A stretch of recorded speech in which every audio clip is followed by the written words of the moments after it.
बिहार के चुनाव का माहौल है। ऑपरेशन सिंदूर के बाद आपका ये पहला इंटरव्यू है हमारे साथ। सवाल बहुत सारे हैं, शुरुआत करते हैं। चुनावी माहौल है तो बिहार से। आपने बिहार में बहुत रैलियां एड्रेस की हैं, आप काफ़ी सक्रिय हैं। सबसे पहले ये जानना चाहेंगे कि आप क्या माहौल देख रहे हैं। कल पहले राउंड का मतदान हो चुका है, रिकॉर्ड टर्नआउट रहा है, करीब 65% का टर्नआउट रहा है। तो क्या देख रहे हैं आप, कितनी सीटें देते हैं आप अपने एनडीए को? वैसे हम लोगों की जो सार्वजनिक सभाएं हो रही हैं उसमें जो पब्लिक का रिस्पांस जिस प्रकार से प्राप्त हो रहा है उसे देखते हुए मेरा स्पष्ट मत है कि सरकार तो बनेगी जी, लेकिन 2/3 की मेजॉरिटी भी एनडीए को हासिल हो सकती है। ये सवाल बार बार पूछा जा रहा है, आपका मुख्यमंत्री चेहरा स्पष्टता से बताइए कौन है? नीतीश कुमार मुख्यमंत्री बनेंगे, 5 साल रहेंगे? देखिए, उन्हीं के नेतृत्व में चुनाव हो रहा है जी, स्वाभाविक है कि वो होंगे।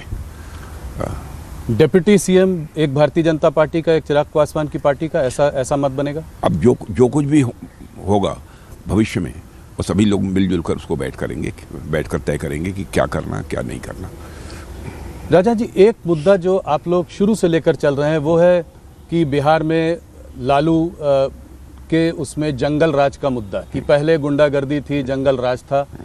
तो इस बार भी आप लोगों ने इस मुद्दे पर पूरे समय से आप बने रहे हैं, मगर इस बार आपके दल के ही एक अनंत सिंह जी जो है अब गिरफ्तार हो गए हैं। गोली चली पहली बार और दुलार चंद यादव मारे गए। इसके बारे में आप क्या कहना चाहेंगे? हो सकता है 1-2 घटनाएं ऐसी हो जाती हैं, लेकिन इसके कारण किसी को ये नहीं कहा जा सकता कि वह फला व्यक्ति जो है माफिया है या ये है वो है। ये तो कुछ सामाजिक जीवन में कभी कभी कुछ व्यक्तिगत नाराज़गियाँ भी होती हैं, इसको इनकार नहीं किया जा सकता है।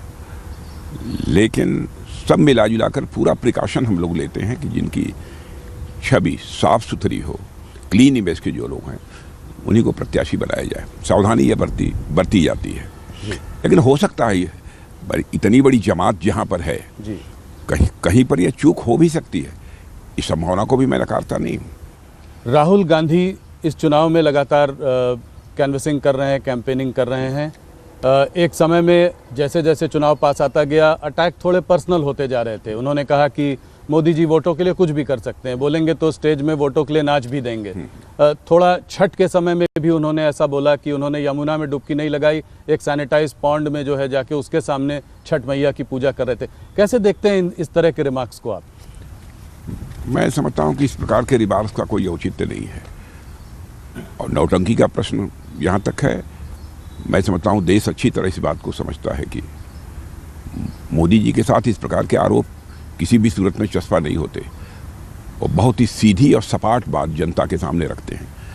जनता को गुमराह करके उन्होंने कभी भी जनता का समर्थन हासिल करने की कोशिश नहीं की है। जो तथ्य हैं उन तथ्यों को ही प्रस्तुत करके जनता का समर्थन वह हासिल करते हैं। इस बार जब कल लोग मतदान डालने जा रहे थे, सुबह सुबह महिलाओं की बहुत बड़ी कतार दिखाई दे रही थी। बहुत ज़्यादा महिलाएं सामने आकर उन्होंने वोट डाला है। इसको आप कैसे देखते हैं? किसके लिए समर्थन है ये? क्या ये जीविका दीदी जो है ये आपकी एक गेम चेंजर स्कीम रही है? जीविका दीदी भी है, लेकिन उसके अतिरिक्त महिलाएं ये महसूस करती हैं कि नीतीश कुमार जी के मुख्यमंत्री रहते हुए कानून और व्यवस्था की स्थिति बेहतर रही है। अराजक की स्थिति नहीं रही है जैसी कि आरजेडी के शासनकाल में हुआ करती थी। एक उसका भी स्पष्ट संदेश पूरे बिहार में है। और आप जानते हैं कि महिलाएं स्वाभाविक रूप से यह चाहती हैं कि किसी की भी सरकार हो, लेकिन कानून और व्यवस्था की स्थिति बेहतर होनी चाहिए, और ताकि वह कभी भी किसी समय भी रात को भी कहीं आना जाना पड़े तो उन्हें किसी प्रकार का कोई भय न हो। और महिलाओं ने यह महसूस किया है बिहार में कि जब वहाँ पर आरजेडी की सरकार थी, लालू जी जब वहाँ के मुख्यमंत्री थे, तो 5 बजे के बाद बाहर निकलने में 10 बार लोगों को सोचना पड़ता था। अब महिलाएं तो कम से कम बाहर निकल ही नहीं सकती थी। इसमें शराबबंदी का भी कोई बड़ा योगदान रहा है? जैसे कि ऑपोजिशन में तेजस्वी जी ने और प्रशांत किशोर ने कहा है कि उनके अगर वो लोग जीत कर आए तो शराबबंदी के बैन को उठा देंगे, लिफ्ट कर देंगे। हाँ। तो क्या इसमें इसका भी कोई फायदा मिला है इनको? अब कितना फायदा मिला है, कितना नहीं मिला है, इसका सही आकलन करना तो बहुत कठिन है, लेकिन मैं कह सकता हूं कि इसका भी लाभ निश्चित रूप से मिला है। और महिलाओं ने तो इसे बहुत ही अच्छा महसूस किया है जी, क्योंकि अपनी प्रत्यक्ष आंखों के सामने जब देखती थी कि उनके परिवार के सदस्य लीकर का सेवन कर रहे हैं, शराब का सेवन कर रहे हैं, तो ये उन्हें अच्छा नहीं लगता था। एक बड़ा रेवेन्यू लॉस का एंगल भी इसमें है, करीब 20,000 करोड़ का रेवेन्यू लॉस बताते हैं कि सिर्फ इसकी वजह से हुआ है। तो देखिए, सामाजिक बुराइयों को दूर करने के लिए रेवेन्यू प्रॉफिट और रेवेन्यू लॉस के संबंध में विचार नहीं करना चाहिए, और उसको हम लोग कभी विचार भी नहीं करते हैं। हम राजनीति करते हैं तो समाज बनाने के लिए राजनीति करते हैं, केवल सत्ता हासिल करने के लिए हम राजनीति नहीं करते हैं।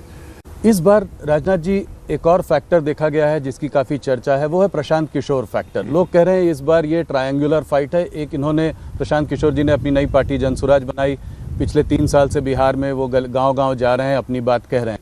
तो क्या आप पीके फैक्टर कितना बड़ा है, कितना वोट शेयर उनको मिल पाएगा, किसका वोट अधिक काटेंगे, आपका या महागठबंधन का? देखिए, मैं मानता हूं कि वो फैक्टर इनसिग्निफिकेंट है। अच्छा, इनसिग्निफिकेंट फैक्टर है, उस पर तो विचार करना ही नहीं चाहिए।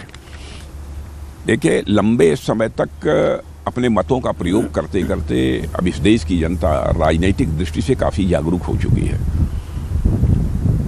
अब इस बात को अच्छी तरह समझती है कि कौन वोट काटने के लिए खड़ा है और कौन सरकार बनाने के लिए खड़ा है। इस आधार पर अपने मतों का फैसला करती है वो। तो आप मानते हैं कि वो सिर्फ महज वोट काटने के लिए खड़े हैं, ऐसा जनता समझती है? हाँ, जनता समझती है। हाँ, माने वो जानती है कि इनको शायद ही एक भी सीट नहीं प्राप्त होगी। लोग ये मानकर चल रहे हैं बिहार में, जो हमारी बातचीत हुई है। मैं अपने आकलन के आधार पर बतला रहा हूँ। जहाँ आपने एक तरफ जीविका दीदी की बात करी, उसको एक गेम चेंजर स्कीम की तरह आप लेकर आए, तेजस्वी जी ने हर घर में एक गवर्नमेंट जॉब देने की बात की। आप लोगों ने, आप तमाम नेताओं ने खिल्ली भी उड़ाई, कहा कि ये कैसे स्वाभाविक है, ये कैसे होगा, 2 करोड़ फैमिली में 2 करोड़ जॉब कैसे देंगे, इतना पैसा कहाँ से आएगा। उसके बाद आपकी पार्टी ने खुद 1 करोड़ जॉब देने की बात कर डाली, ये कैसे? देखिए, ऐसा है ना कि लगभग हर परिवार में जो उन्होंने वो रोजगार देने की बात ये कही है, मैंने नौकरी देने की यह बात कही है, वो मुझे लगता है किसी भी सूरत में संभव नहीं है। और सरकारी नौकरी देने की बात कही है जी। हम लोगों ने जॉब देने की बात की है जी। जहाँ सरकारी नौकरी आवश्यक होगी, सरकारी नौकरी भी देंगे, लेकिन उनके हाथों के लिए कोई ना कोई काम मिले जी, ताकि वह अपनी जीविका ठीक तरीके से चला सके, यह हम सुनिश्चित करेंगे। हम जनता की आंखों में धूल झोंक कर उनका समर्थन हासिल नहीं करना चाहते, जनता को गुमराह करके हम उनका समर्थन हासिल नहीं करना चाहते, बल्कि जनता की आंखों में आंख मिलाकर हम लोग राजनीति करते हैं। और किसी भी सूरत में हम अपने कृति और कथन, वर्ड्स और डीड्स में अंतर लाकर क्राइसिस ऑफ क्रेडिबिलिटी यानी विश्वसनीयता का संकट राजनीति में पैदा नहीं होने देते हैं। यह पूरी सावधानी हम बरतते हैं। इसलिए जो भी बोलना होता है हम नाप तौल कर ही बोलते हैं। एक और बड़ा सवाल इससे उभर के आता है और वो ये है रेवड़ी कल्चर का सवाल। प्रधानमंत्री ने खुद इसका क्रिटिसिज्म किया है, मगर अगर आज आप देखें तो हर स्टेट में, चाहे वो मध्य प्रदेश हो चाहे कर्नाटका हो, अब और आज बिहार में जिस तरह के वादे किए जा रहे हैं, ये कैसे संभव है कि इसको कैसे फंड किया जाएगा, रेवेन्यू कहाँ से आएगी? आप लोग भी बिजली मुफ्त प्रॉमिस कर रहे हैं, आपने कहा है 1 करोड़ 40 लाख महिलाओं को आपने ऑलरेडी 10,000 रुपये दे दिया है, कहा है आगे और पैसा देंगे, 2 लाख तक जाने की बात है। तो ये सब पैसा कहाँ से आएगा? देखिए, जो भी हम लोग घोषणाएं करते हैं बहुत सोच समझकर और एक वेल कैलकुलेटेड फिगर ये होती है जी कि राज्य के विकास के लिए क्या आवश्यक है, क्या आवश्यक नहीं है। इस बात को ध्यान में रखकर ही हम लोग करते हैं। और जो कुछ भी हम घोषणाएं हम लोगों ने अपने चुनावी घोषणा पत्र में की हैं कि हम इतना मुफ्त बिजली देंगे, लोगों को इतनी यूनिट पर फैमिली मुफ्त बिजली देंगे जी। तो मैं समझता हूं कि उनके आर्थिक हालात को सुधारने के लिए, उनकी परचेजिंग कैपेसिटी को बढ़ाने के लिए, उनकी जिसे कहा जाए कि एक अर्निंग की माने कमाई की क्षमता को बढ़ाने के लिए जितना आवश्यक है वही उसी की हम लोग घोषणा करते हैं, बहुत नाप तौल कर। तो जैसे लाड़की बहना जो और स्टेट्स में जो स्कीम्स हैं वो डायरेक्ट बेनिफिट ट्रांसफ़र की बात करती हैं, आपकी स्कीम जीविका दीदी जो है वो क्या अलग है? क्या वो एंटरप्रेन्योरशिप की बात करती है? जीविका दीदी का तो उसके अर्थ ही ये है कि हम उनको कुछ ना कुछ सहायता मुहैया कराएंगे ताकि अपनी वो जीविका ठीक तरीके से चला सकें और उनकी आर्थिक स्थिति पहले के कंपैरिजन में बेहतर हो सके। जब सभी लोगों, सभी हाथों को काम मिलेगा, चाहे वो जिस तरीके से काम मिले, यदि वह काम मिलेगा तो सभी अपना जो है उस राज्य की अर्थव्यवस्था में कंट्रीब्यूट कर सकेंगे। और यह प्रयत्न किसी भी राज्य सरकार को करना चाहिए और किसी भी राजनीतिक पार्टी को अपने घोषणा पत्र जारी करने के पहले इन सब सारे विषयों पर गंभीरतापूर्वक विचार करना चाहिए। ये बहुत ही सोच समझकर नाप तोल कर ही हम लोगों ने घोषणा की है। अब जैसे प्रधानमंत्री किसान सम्मान निधि के अंतर्गत 6,000 रुपये प्रतिवर्ष हम किसानों को मुहैया करा रहे हैं। आप किसानों से पूछिए, इसका सीधा लाभ उनको हुआ है। उसके परिणाम स्वरूप अपने खेत की बुआई करने के बाद जो फर्टिलाइजर की आवश्यकता होती है, उस आवश्यकता की पूर्ति 6,000 रुपये से होती है। और उसके बाद फूड ग्रेन का उत्पादन बढ़ता है। तो स्वाभाविक है कि अर्थव्यवस्था को एक ताकत मिलेगी, उससे बल मिलेगा। तो एक दूर की सोच के साथ ही हम कोई आश्वासन देते हैं और कोई कदम उठाते हैं। SIR की ओर चलते हैं। शुरुआत में बिहार के चुनाव की शुरुआत में SIR वोटर अधिकार यात्रा राहुल जी ने और तेजस्वी जी ने निकाली थी। उनका मानना यह है कि जो 65 लाख लोग जो डीरजिस्टर हुए हैं इस SIR में बिहार में, उसमें आप लोगों को बहुत फ़ायदा है, क्योंकि आप लोगों ने इसमें घुसपैठियों को बाहर किया है जो कि उनके वोटर थे। तो इसको आप कैसे देखते हैं? अरे मैं कहता हूँ कम से कम बतलाएं तो जी, किनका नाम मतदाता के रूप में रजिस्टर होना चाहिए था, नहीं हुआ। एक भी केस वो सामने नहीं ला पाए। बार बार इलेक्शन कमीशन भी अपनी तरफ से कह रहा है कि यदि आपको जो शिकायत हो वो शिकायत हमारे पास लाइए, हम उसकी जांच करने को तैयार हैं। लेकिन वह भी नहीं दे रहे हैं उनको। केवल देश की जनता को गुमराह करने के लिए कभी खड़े हो जाते हैं बहुत बड़े ब्लैक बोर्ड के सामने और जो है प्रेजेंटेशन देकर लोगों को गुमराह करने की कोशिश करते हैं। भाई तथ्य लेकर जाइए ना इलेक्शन कमीशन के सामने, इलेक्शन कमीशन उसकी जांच करेगा।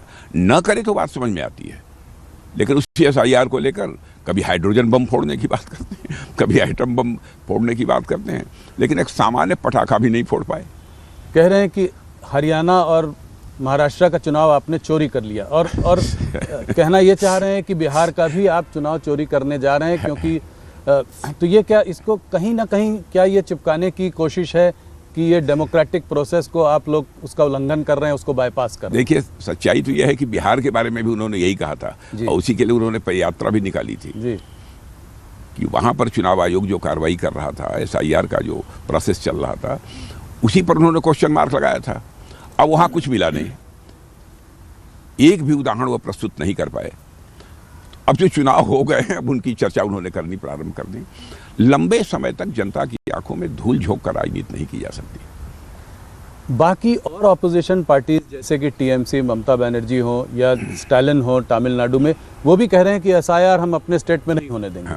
क्यों नहीं होने देंगे? वो कह रहे हैं कि जो है इससे लेजिटिमेट वोटर्स को आप लोग बाहर निकालना चाहते हैं, डेमोक्रेटिक प्रोसेस का उल्लंघन कर रहे हैं। कौन लेजिटिमेट वोटर? मैं उनसे यह पूछना चाहता हूँ, क्या जो बाहर से आकर घुसपैठिए? तो आपका मानना है कि ज्यादातर जो यहाँ से जा रहे हैं वो घुसपैठिए हैं? इन 65 लाख बिहार में काफी ज्यादातर नहीं, उनमें से बहुत सारे लोगों की डेथ हो गई है जी, फिर भी मतदाता सूची में नाम था, वह बाहर हो रहे हैं। बहुत सारे ऐसे लोग हैं जो कि सदैव के लिए बाहर चले गए हैं रोजी रोटी कमाने के लिए, अथवा कुछ लोग ऐसे हैं जो दूसरे देशों में चले गए हैं, यहाँ नहीं रहते हैं, उनका नाम मतदाता सूची में नहीं होगा। एक और बहुत कंट्रोवर्शियल स्टेटमेंट जो राहुल गांधी ने अभी दिया है, वो उसमें आपने टिप्पणी भी की है, मैं ज़रा उसको ज़्यादा स्पष्टता से समझना चाहता हूँ। उन्होंने कहा है कि आर्म्ड फोर्सेस में भी सिर्फ 10% लोग आर्म्ड फोर्सेस को चला रहे हैं। क्यों बोला ऐसा? क्या नियत है? क्या इसके पीछे क्या कहना चाह रहे हैं राहुल गांधी, और आपका क्या जवाब है उनके लिए? देखिए, मैं कहना चाहूँगा कि जो कुछ भी वो बोलते हैं, इस देश में अनार्की पैदा करने की वो कोशिश करते हैं, क्योंकि इस बात को अच्छी तरह समझते हैं कि हम अपने एक्शन के माध्यम से, माने अपनी कृतियों के माध्यम से और अपने काम के माध्यम से हम जनता का विश्वास नहीं हासिल कर सकते, समर्थन हासिल नहीं कर सकते। इसलिए ऐसे ही बेबुनियाद और निराधार बातें जनता के सामने रख कर वह जनता को गुमराह करने की कोशिश करते हैं। लेकिन मैं मानता हूँ स्वस्थ राजनीति वही है जो जनता को गुमराह करके अथवा जनता की आंखों में धूल झोंक कर न की जाए, बल्कि जनता को विश्वास में लेकर राजनीति की जाए। तो पॉलिटिक्स को इस तरह की चीज़ों को आर्म्ड फोर्सेस पर लेकर नहीं आना चाहिए? नहीं, कोई सवाल ही नहीं है। देखिए, आर्म्ड फोर्सेस का जहाँ तक सवाल है, आर्म्ड फोर्सेस का मैं मानता हूँ कि एक ही धर्म है जी, वो तो आरक्षण क्या क्या बहुत सारी बातें उन्होंने कही है जी। आर्म्ड फोर्सेस का एक ही धर्म है, वह सैन्य धर्म है। इसके अतिरिक्त उनका कोई धर्म नहीं होता। और आप देखिए सभी जाति और पंथ के लोग हमारे आर्म्ड फोर्सेस में हैं, और सभी की जो जिस धर्म को मानता है, जिस पूजा पद्धति को वह मानता है, तो सभी इस प्रकार के वहाँ आयोजन होते हैं। उनके अलग अलग वहाँ पर पूजा कराने वाले जो जिन्हें पुजारी कहा जाता है, वह भी जो है मौजूद रहते हैं। किसी प्रकार का डिस्क्रिमिनेशन, किसी प्रकार का भेदभाव जाति, पंथ अथवा मजहब के आधार पर हमारी सेना में नहीं है जी। और मैं समझता हूँ कि कम से कम सेना को छोड़कर ही उन्हें इस प्रकार की बातें करनी चाहिए। सेना को राजनीति में घसीटने की कोशिश नहीं करनी चाहिए जी। राजनाथ जी, ये अग्निवीर स्कीम को भी लेकर विपक्ष ने पहले बहुत बवाल किया है। 2026 में 4 साल इस स्कीम के ख़त्म होने वाले हैं। क्या आपको लगता है कि देश की हालत देखते हुए, सिक्योरिटी कंसर्न्स को देखते हुए 25% से ज़्यादा लोगों को आप रिटेन कर पाएंगे? देखिए, ऐसा है, अग्निवीर बहुत ही एक शानदार स्कीम है, एक अच्छी स्कीम है। और हम लोगों ने यह भी कहा है कि 4 साल का टेरोर पूरा करने के बाद जो लोग भी अग्निवीर हमारे बाहर आएंगे, उनका समायोजन कहीं न कहीं निश्चित रूप से किया जाएगा। अथवा यदि वह रोजगार करना चाहते हैं तो रोजगार करने के लिए भी आवश्यक फंडिंग की व्यवस्था भी सुनिश्चित की जाएगी। कि यूथफुलनेस जी यह सेना में बनी रहे, यह इंश्योर करना, तो मैं समझता हूं कि यह बहुत ही आवश्यक है। उसी आधार पर यह फैसला लिया गया है। लेकिन मैं समझता हूं कि अपने भविष्य को लेकर किसी को चिंता करने की कोई ज़रूरत नहीं है जी। और उसके बारे में हम लोगों के कंसेप्ट में पूरी क्लैरिटी है। हम किसी को कोई क्षति नहीं पहुंचने देंगे। ये सुनकर वो लोग आश्वस्त होंगे। डोनाल्ड ट्रंप जी ने कहा है कि पाकिस्तान न्यूक्लियर टेस्ट कर रहा है। उन्होंने ये कहा है कि रशिया और चाइना जो आज कर रहे हैं, इसको देखते हुए, इसको नज़र रखते हुए हो सकता है अमेरिका भी ऐसा कुछ करने का प्रयास करे, कुछ करना सोचे। चाहता है, करे जी। भारत इसका क्या करेगा? क्या भारत भी कुछ न्यूक्लियर टेस्ट करेगा? ये सवाल है मेरा। भारत क्या करेगा ये तो भविष्य ही बतलाएगा, लेकिन जिसको जो करना है वह करे। हमें इस संबंध में कुछ नहीं कहना है। चाहे पाकिस्तान कर रहा है, चाहे अमेरिका कर रहा है, तो जिसको जो करना है कर रहा है। भारत किसी भय के कारण अथवा किसी दबाव में कोई कदम नहीं उठाता है। जो भारत को भारत के इंटरेस्ट में उचित लगेगा वही कदम हम उठाएंगे। सही समय पे करेगा। सही समय पर सही कदम उठाएंगे जी। ऑपरेशन सिंदूर के बाद मैं आपसे पहली बार बात कर रहा हूं। मुझे याद है 2024 में आपने कहा था ये भारत वो भारत नहीं है, घर में घुस कर मारेगा। आपने इतने जोरों से बोला था कि पूरे इंटरनेशनल मीडिया ने भी उसको उठाया। ये सच साबित करके दिखा दिया जी।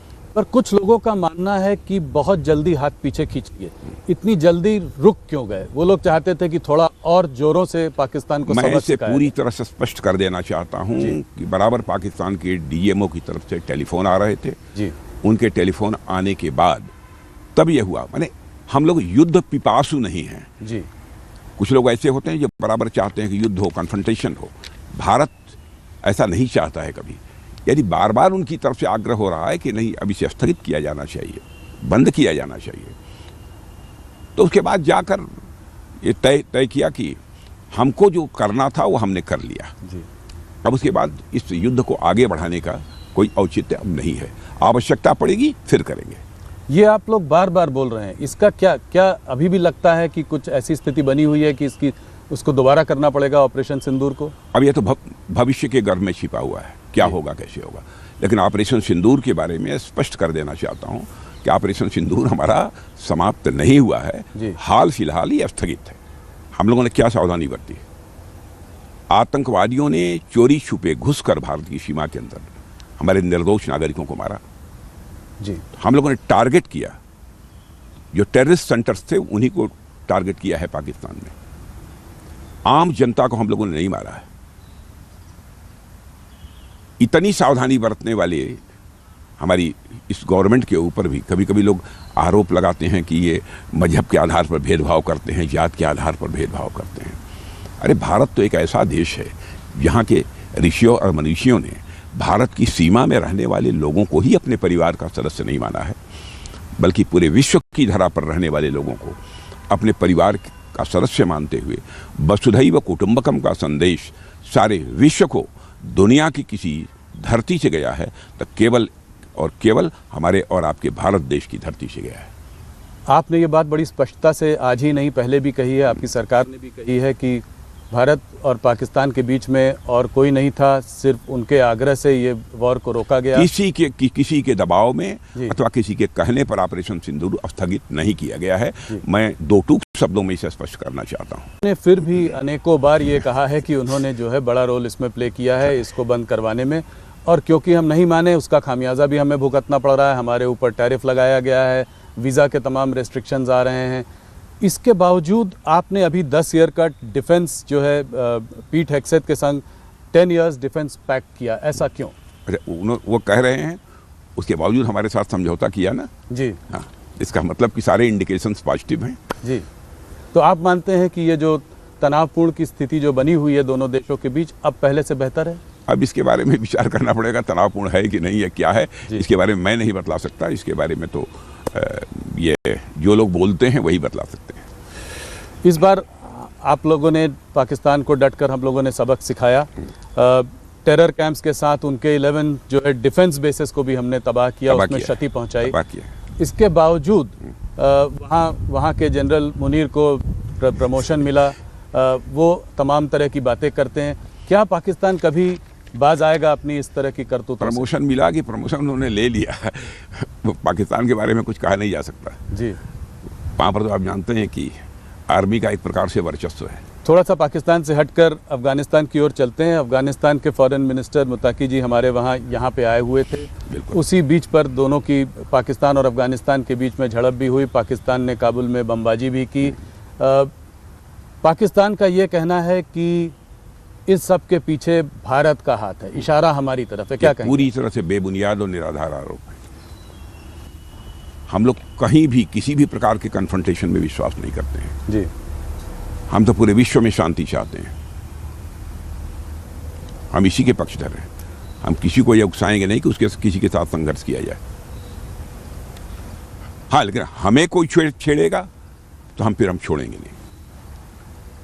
हमारी नीति पूरी तरह से स्पष्ट है। किसी बैसाखी का सहारा लेकर हम अपने आत्मस्वाभिमान की रक्षा नहीं करते हैं जी। हम स्वतः करते हैं, फैसले स्वतः लेते हैं और स्वतः जो कार्रवाई करनी होती है हम कार्रवाई भी करते हैं। लेकिन हम विश्व में संघर्ष नहीं चाहते, ये हमारी मूल सोच है। अफगानिस्तान और पाकिस्तान के बीच में जो प्रॉब्लम जो चली आ रही है वो ड्यूरेंट लाइन को लेकर है। वो ड्यूरेंट लाइन को लेकर विवाद रहा है। मेरा सवाल आपसे सिंपल सा है, भारत का इसमें क्या मत है? जो भी मामले हैं आपस में सारे देशों को बैठकर सुलझाना चाहिए। हम किसी देश के मामले में हस्तक्षेप नहीं करना चाहते। यदि दोनों देश सहमत हों कि नहीं हस्तक्षेप होना चाहिए, किसी को आकर जो है बातचीत का सिलसिला प्रारंभ करना चाहिए, उस समय सोचा जा सकता है। मान न मान मैं तेरा मेहमान, इसमें हम लोग विश्वास नहीं करते। बांग्लादेश के जो इंटरिम लीडर हैं मोहम्मद यूनुस, वो अक्सर प्रोवोकेटिव स्टेटमेंट्स देते रहते हैं। हाल में उन्होंने एक पाकिस्तान जनरल को जो बांग्लादेश का नक्शा दिया उसमें नॉर्थ ईस्ट बांग्लादेश में था, बांग्लादेश में दिखाया। इस पर आप क्या कहेंगे? बहुत ही दुर्भाग्यपूर्ण है, इससे उनको बचना चाहिए जी। और जहाँ तक पड़ोसी देशों का प्रश्न है, पड़ोसी देशों के साथ हम अपने रिश्ते बेहतर बनाकर रखना चाहते हैं। किसी भी प्रकार की तनावपूर्ण स्थिति अपने पड़ोसी देशों के साथ हम नहीं चाहते हैं। राजन जी, इससे एक लार्जर बड़ा सवाल ये निकल कर आता है कि आज क्या, एक समय में हम पाकिस्तान से लड़ते रहते थे, पाकिस्तान से हमारा प्रॉब्लम था, उसके बाद गलवान हुआ तो हमारा चाइना से भी थोड़ा तनावपूर्ण माहौल बना रहा, अब बांग्लादेश। तो क्या ये तीनों फ्रंट पर एक तरीके से अशांति का एक माहौल है? 3 फ्रंट हमारे लिए खुल गए, इसको हम कैसे डील करेंगे? इससे हम कैसे आगे निकलेंगे? अब जितनी भी समस्याएं आएंगी, जो भी चैलेंजेस हमारे सामने आएंगे, भारत की वो अपनी क्षमता है कि सारी चैलेंजेस को मीट आउट कर सकती है, सारी चुनौतियों का सामना कर सकती है, उसका समाधान निकाल सकती है। लेकिन हम लोग शांति में विश्वास करने वाले लोग हैं, हम अशांति नहीं चाहते हैं। लेकिन इसका मतलब यह नहीं कि भारत कायर है जी। भारत के स्वाभिमान पर ये कोई चोट पहुंचेगी तो भारत उसका मुंहतोड़ जवाब देगा। बस इतना ही मैं कहना चाहूँगा। पड़ोसी देशों में भी स्थिति सहज और सामान्य होनी चाहिए, ये हमारी सोच है। पड़ोसी देशों का जहाँ तक प्रश्न है, पड़ोसी देशों के साथ हम अपने अच्छे रिश्ते बनाकर चलना चाहते हैं। क्योंकि हमारे अटल जी जो हमारे नेता थे वो भी बराबर कहा करते थे कि हमें बराबर सावधानी ये बरतनी चाहिए, हमें ये बात ध्यान में रखनी चाहिए कि ज़िंदगी में दोस्त बदल सकते हैं लेकिन पड़ोसी कभी नहीं बदलता। बहुत बड़ी बात आपने कही। आप डिफेंस मिनिस्टर लंबे समय से रहे हैं, थोड़ी सी बात करते हैं आपके आने के बाद जो चेंजेस आए हैं, जो रिफॉर्म्स आए हैं, थोड़ा सा आपसे समझना चाहेंगे। आजकल के दौर में एयर सुपीरियॉरिटी होना बहुत ज़रूरी है। जो भी अभी हाल और एयर सुपीरियॉरिटी अपनी दिखा भी दी हम लोगों ने। जी जी जी बिल्कुल, उसी से सवाल, वहीं से मैं 2-3 सवाल उस पर पूछना चाह रहा था। हाल में MiG-21 को भी हमने फाइनली जो है रिटायर किया है, उसका रिप्लेसमेंट तेजस, उस पर हमारा भरोसा है। तो ये कहाँ पे है? क्या जी से जो बातचीत चल रही है उनसे बातचीत ठीक चल रही है या कोई वहाँ डिले हो रहा है? कोई अल्टरनेटिव्स के बारे में हम सोच रहे हैं क्या? देखिए, जी का, सेफ्रॉन का, अन्य बहुत सारी ऐसी कंपनियां हैं जी। कुछ स्टेप्स हम काफ़ी आगे बढ़ चुके हैं जी। इस समय उसका मैं खुलासा यहाँ नहीं करना चाहता हूँ क्योंकि ये मामला CCS में जाकर ही यह तय होगा, इसलिए मैं उस पर नहीं बोलना चाहता हूँ। हमारी कंसेप्ट की क्लैरिटी है इस मामले में कहाँ जा रहा है, लेकिन यह मानकर चलिए कि विद इन ए ईयर वह स्थिति बनने जा रही है कि हम इन सब सारे फाइटर प्लेन्स के इंजन भी भारत में ही बनाएंगे, भारत की धरती पर बनाएंगे और भारतवासियों के हाथों से बनेंगे। ये बड़ा स्टेटमेंट है।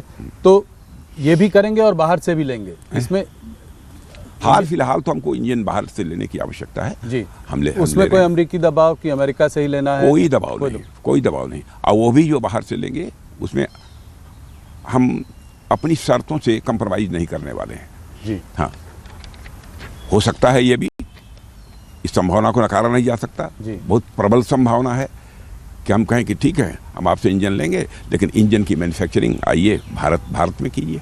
ये किससे और हमको टेक्नोलॉजी ट्रांसफर करिए। ये किसी से बात हो रही है, किसी कंपनी से? अब इसका मैं खुलासा करना नहीं चाहता है, लेकिन मैं जो बोल रहा हूँ वो बेसलेस नहीं है। जी जी बिल्कुल, आधारहीन नहीं है, इतना आप तो स्वीकार कीजिए। नहीं बिल्कुल। हाँ, मैं किन कंपनी से हम बात कर रहे हैं उस संबंध में अभी मैं कुछ कह। फ्रेंच कंपनी साफरान के साथ मिलकर 5th जनरेशन फाइटर एयरक्राफ्ट के लिए इंजन बनाने की बात चल रही है। कब तक आएगा पहला इंजन, कब मिलेगा हमको? ये इस पर थोड़ा सा विस्तार में बता सकते हैं? ये तो आपने पहले भी बोला है। हम लोगों की कोशिश यही है कि इंजन जल्दी से जल्दी भारत में बनना प्रारंभ हो जाए। अच्छा, तो फोकस बहुत जल्दी से जल्दी। अब इस संबंध में एक फैसला CCS के द्वारा होना है। मैं समझता हूँ कि वह भी बहुत ही जल्दी हो जाएगा। तो कोलैबोरेशन बाहर की कंपनियों से हो सकता है पर बनना भारत में। ये इस बात पर काम चल रहा है। जिसके साथ भी हम अपने ये एग्रीमेंट करें, जिसके साथ भी हम समझौते करें, वो टेक्नोलॉजी भी ट्रांसफ़र करें। टेक्नोलॉजी ट्रांसफ़र भी हो। तो जो 5th generation fighter advance medium combat aircraft की बात हो रही है, AMCA, उसका डिज़ाइन तैयार हो चुका है? वो बात कहाँ तक आगे बढ़ी है? प्रोग्रेस अच्छी है, संतोषजनक है। तो इस पे कुछ टाइमलाइंस वगैरह आप दे सकते हैं? कुछ जल्दी होना चाहिए। जल्दी। एक एक्सपर्ट्स कह रहे हैं इसमें 10 साल तक लग सकता है पूरी प्रतिक्रिया को होने में। तो कुछ ये ठीक है? थोड़ा समय लग सकता है, लेकिन अब वो 10 साल लगेगा मुझे ऐसा नहीं लगता है। 10 साल से पहले होने की? उसके पहले भी हो सकता है। ऑपरेशन सिंदूर में हमारा रफाल को लेकर कैसा एक्सपीरियंस रहा? बहुत ही अच्छा एक्सपीरियंस रहा है। रफाल ने करिश्मा किया है और बहुत ही शानदार जो है ये फाइटर प्लेन है। तो ये 114 जो रफाल वो है, ये कब तक पूरा हो जाएगा? अब प्रतीक्षा करिए, समय की बात होती है, बातचीत तो होती रहती है, तो उसमें कुछ समय लग सकता है, पर लेकिन प्रोग्रेस सब मिला जुलाकर ठीक है। राजनाथ जी, ये देखा गया है कि मॉडर्न वॉरफेयर में ड्रोन्स का एक बहुत बड़ा रोल है। ये हमने ऑपरेशन सिंदूर में भी हम लोगों ने देखा है। तो अमेरिका से MQ-9 ड्रोन मिलने में देरी हो रही है क्या, मेरा ये सवाल है। और स्वदेशी ड्रोन्स, ये कैसे, इस पर आपकी क्या प्रतिक्रिया है? कैसे इसमें आपका क्या विजन? वैसे स्वदेशी ड्रोन पर हम लोगों का काम शुरू हो गया है जी। स्वदेशी ड्रोन्स हमारे भारत में बनेंगे। और तो इसके बारे में कुछ ज़्यादा बता सकते हैं? और MQ-9 ड्रोन्स जो हैं वो, उस पर कुछ देरी हो रही है या समय पे है? जो समय तय था उस समय के अनुसार ही डिलीवरी होनी चाहिए जी, ऐसा मेरा विश्वास है। क्या हम लोग S-400 मिसाइल सिस्टम्स रशिया से और ख़रीद रहे हैं क्या रशिया Su-57 फाइटर जेट जो है उसको इंडिया में बनाने की कोई बात है? इस पर कुछ बात आगे बताएं। यस 400 का जहाँ तक प्रश्न है, यस 400 की हमको आवश्यकता है। तो हम और लेना चाह रहे हैं रशिया से? बिल्कुल, मिलेगा तो लेंगे। और Su-57 फाइटर जेट इंडिया में बनने की कुछ बातचीत चल रही है? इस संबंध में अभी कुछ नहीं कहूँगा।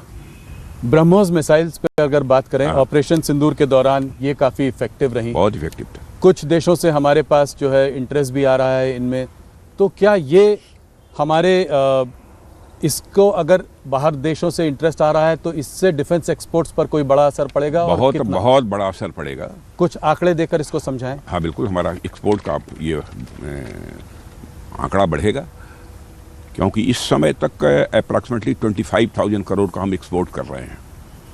हमारा एक टारगेट है जी कि 29-30 समाप्त होते होते हमारा एक्सपोर्ट मिनिमम 50,000 करोड़ तक का पहुंच जाए।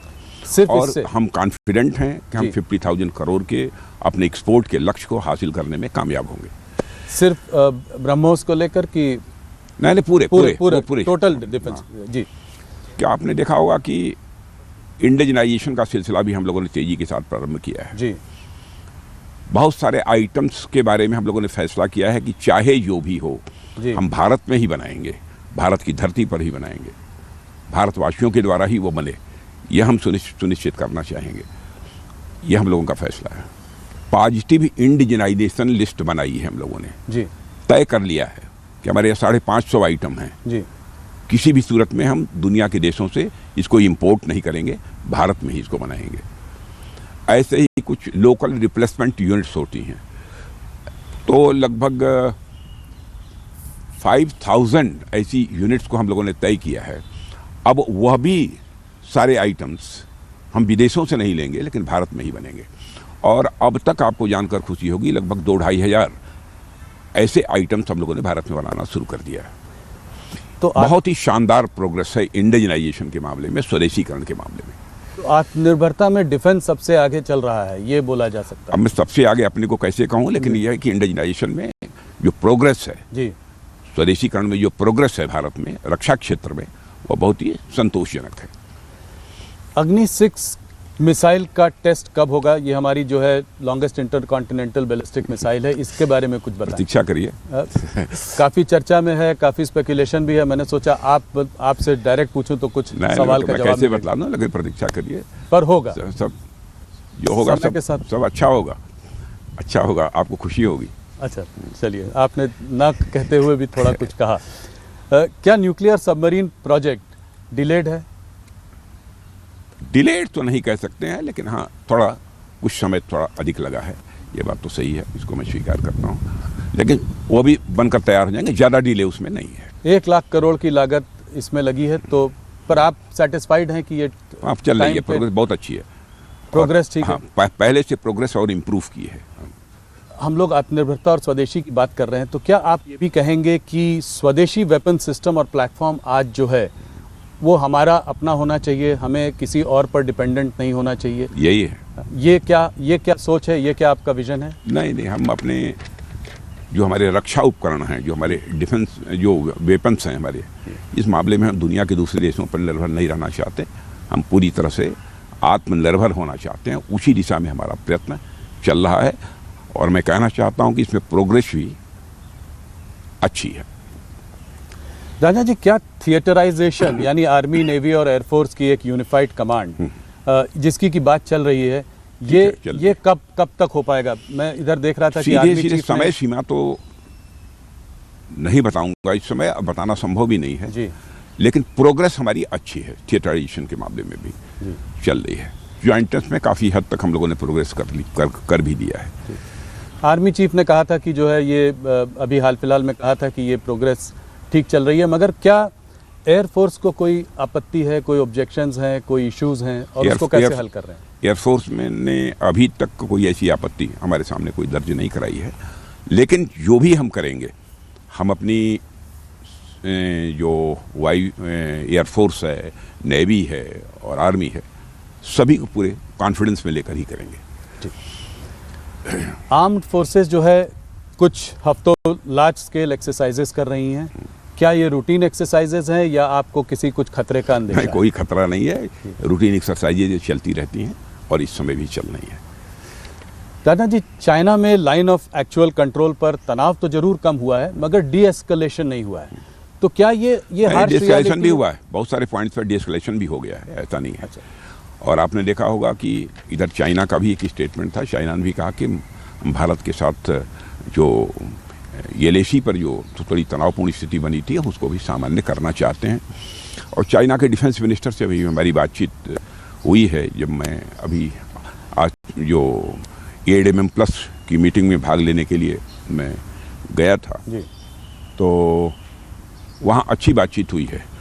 उन्होंने कहा कि साहब हम तो अब ये चाहते हैं कि बल्कि एलएसी के ऊपर मिलिट्री टू मिलिट्री भी लगातार यह बातचीत चलती रहे ताकि किसी भी प्रकार की तनावपूर्ण स्थिति लाइन ऑफ एक्चुअल कंट्रोल पर पैदा न होने पाए। उन्होंने भी इच्छा व्यक्त की है। तो ये बड़ा डेवलपमेंट है, मतलब चाइना को हम ट्रस्ट कर सकते हैं कि यहाँ पर कहा है उन्होंने कहा है और हमने उस पर सहमति भी व्यक्त की है। जब मैं शंघाई कोऑपरेशन ऑर्गेनाइजेशन की बैठक में चाइना गया था फिलहाल, तो अलग से भी हमारी वहाँ के डिफेंस मिनिस्टर से बात हुई थी। तो मैंने दो टूक शब्दों में कहा था कि भारत और चीन के रिश्तों पर जमी हुई बर्फ ये पिघलनी चाहिए कि नहीं पिघलनी चाहिए, और ये बर्फ कब तक जमी रहेगी, अब इसके बारे में दो टूक फैसला होना चाहिए। और मैंने उनसे यह भी अनुरोध किया था कि मैं चाहूँगा कि हमारे एक्सेलेंसी प्रेसिडेंट चाइना को भी इस मैसेज को कन्वे करें। और मुझे अच्छा लगा कि अभी हमारी भेंट पुनः जो वहाँ के चाइना के डिफेंस मिनिस्टर से हुई थी जी। उन्होंने कहा कि साहब हम लोग बातचीत करने को भी तैयार हैं हर जगह, कहीं पर भी यदि कोई डिफरेंस ऑफ ओपिनियन है बॉर्डर के ऊपर, और बातचीत से ही हम उसका समाधान निकालना चाहते हैं। ये चाइना के डिफेंस मिनिस्टर ने भी मुझसे कहा है। तो मतलब बातचीत से लग रहा है कि कॉन्क्रीट स्टेप्स आगे हो सकते हैं। होना चाहिए। जी। राजनाथ जी, आपने बहुत सारे हमारे सवालों का जवाब दिया, आपको मैं ऐसे नहीं जाने दे सकता हूं। मुझे एक उत्तर प्रदेश पर आपसे सवाल जरूर पूछना है। चुनाव करीब 1.5 साल में उत्तर प्रदेश में भी आ जाएगा। बिल्कुल, सरकार बनाएंगे। अच्छा, सवाल आपने जवाब पहले ही दे दिया। तो सरकार तीसरी बार, आज तक कभी उत्तर प्रदेश में कोई सरकार 3 बार नहीं आई है। दो भी बहुत किसी ने कंप्लीट नहीं किया। जो कभी नहीं हुआ था वो सब सारा भारत में हो रहा है। पर मेरा सवाल यह है कि लोकसभा में जो 2024 के जो चुनाव के रिजल्ट्स आए, जिसमें जिस तरह से यूपी में जो हुआ, उसको देखते हुए आपको लगता है कि तीसरी बार सरकार बनेगी, और किन मुद्दों पर यह चुनाव होगा? देखिए, वो पार्लियामेंट के चुनाव से उसको जोड़कर मत देखिए। कुछ ऐसी परिस्थितियां रही होंगी जिसके कारण वैसी स्थिति बनी, लेकिन सब मिला जुला कर उत्तर प्रदेश का माहौल बहुत ही अच्छा है। योगी आदित्यनाथ जी बहुत अच्छी तरह सरकार चला रहे हैं, और कानून और व्यवस्था के मोर्चे पर आपने देखा कितनी शानदार कामयाबी उत्तर प्रदेश में हासिल हुई है। नहीं, वो बहुत बड़ी, हाँ, बड़ी कामयाबी है। और आपने यह भी आप स्वीकार करेंगे कि विकास की पहली शर्त होती है चुस्त दुरुस्त कानून व्यवस्था। चुस्त दुरुस्त है, विकास तेजी के साथ होगा और हो रहा है। तो अगला चुनाव में मुद्दा, विकास का मुद्दा लेकर आप लोगों के बीच में जाएंगे? हाँ, विकास का मुद्दा तो हम बराबर हर चुनाव में लेकर जाते हैं। जहाँ हमारी गवर्नमेंट है, दोबारा जी हम तिबारा हम चुनाव ही लड़ते हैं, तो विकास का मुद्दा हमारा एक अहम मुद्दा होता है, क्योंकि चूंकि किया है जी, साफ लोगों को दिख रहा है। सब लोगों का एक ही सवाल है, मेरे कलीग्स ने भी मुझसे कहा है कि ये सवाल जरूर राजनाथ जी से पूछिएगा, भारतीय जनता पार्टी का नेक्स्ट प्रेसिडेंट कब बनेगा, कब इसका अनाउंसमेंट आएगा? मैं समझता हूं कि बिहार चुनाव के बाद आपको उसके परिणाम साफ दिखाई तो मतलब देंगे। करीब बात तय हो चुकी है? हमारे यहाँ कोई विवाद नहीं रहता है। हमारे यहाँ 4 लोग बैठते हैं, बस चीजें तय हो जाती हैं। इतना समय क्यों लगा? मोहन भागवत जी कह रहे थे कि अगर हमारे हाथ में होता तो हम तो कब का बना देते, तो समय क्यों लग रहा है? कुछ आरएसएस से खींचातानी चल रही है इस मामले में? नहीं, आरएसएस से खींचातानी क्या? आरएसएस हमारे राजनीतिक मामलों में कभी हस्तक्षेप नहीं करता। यह बात सच है कि हम राष्ट्रीय स्वयंसेवक संघ के स्वयंसेवक थे, हैं, रहेंगे, ये बात सच है। लेकिन हमारे राजनीतिक मामलों में संघ कभी बहुत हस्तक्षेप नहीं करता है, कभी नहीं करता। बात आरएसएस की छिड़ी है तो आपसे पर्सनल लेवल पर एक सवाल पूछना चाहूँगा। आप आरएसएस बहुत छोटी उम्र में आपने ज्वाइन कर लिया था, थोड़ा उसके बारे में बताएं। कैसे उसके संपर्क में आए, किस उम्र में आपने वो किया, और कैसे आरएसएस ने आपके राजनीतिक जीवन को तराशा है और उसको एक डायरेक्शन दिया है? देखिए, मैं हाई स्कूल में पढ़ता था, तभी वहाँ के एक तहसील प्रचारक थे, उन्हीं के संपर्क में आने के बाद मैं हाई स्कूल संघ- मतलब बहुत छोटी उम्र, बहुत छोटी उम्र में 10th क्लास में मैं पढ़ता था। तो 14-15 और साल तब से ही संघ की शाखा में जाना मैंने प्रारंभ किया। और जिस तरीके का वहाँ माहौल रहता है, जिस प्रकार का जीवन जीने की कला वहाँ सिखाई जाती है, और जिस प्रकार से देशभक्ति की भावना इनकलकेट कराई जाती है, चित्त में बैठाई जाती है, उन सब सारी चीज़ों ने हमको बहुत ही प्रभावित किया है। वहाँ की सादगी, वहाँ की सरलता, वहाँ के नेतृत्व का त्यागपूर्ण जीवन, इन सब सारी चीज़ों ने मुझे बहुत ही प्रभावित किया है। किन लोगों ने प्रेरित किया आपको? कुछ लोगों के नाम जिन्होंने आपको अब बहुत ऐसे लोग हैं, हमारे उस समय जो परम पूज्य सरसंघ चालक हुआ करते थे, उनसे लेकर और निचले स्तर पर भी मैंने देखा कि बहुत ही सादगी और सरलता का जीवन, और एक जीवन में जो एक हर मनुष्य की एक अपनी प्रतिबद्धता होनी चाहिए, वो प्रतिबद्धता भी जो वो राष्ट्र के प्रति, समाज के प्रति उन लोगों की देखी, उसने मुझे प्रभावित किया है।